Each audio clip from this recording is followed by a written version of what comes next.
I'd love to delve into this a bit more because, I think we've all seen that a lot of people come to psychedelic business, but psychedelic work more generally, because they've had immensely powerful personal, perhaps transcendent experiences, and that gives them a huge passion for this work.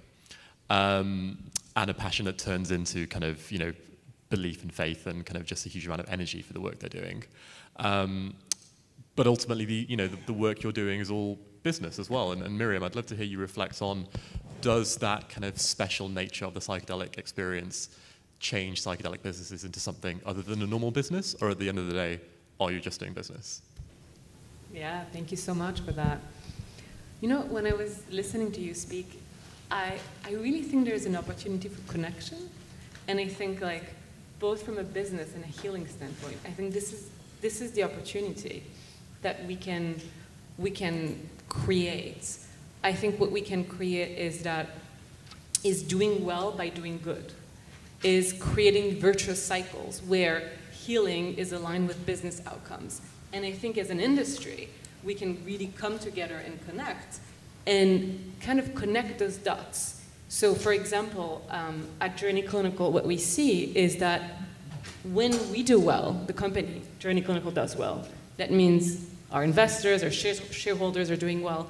It also means that the therapists, who are independent practitioners, have healthy businesses. And that means that they're supporting their patients to have better clinical outcomes.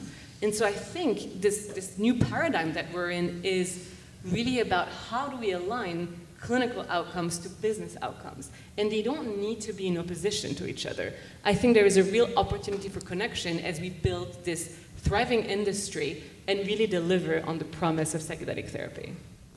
And I'm sure there's some who would say that, the kind of almost capitalism in business feels like an anathema to psychedelics, the idea that the things that psychedelics make us think about are connection to nature, kind of interpersonal connections, certainly not kind of dollars and cents.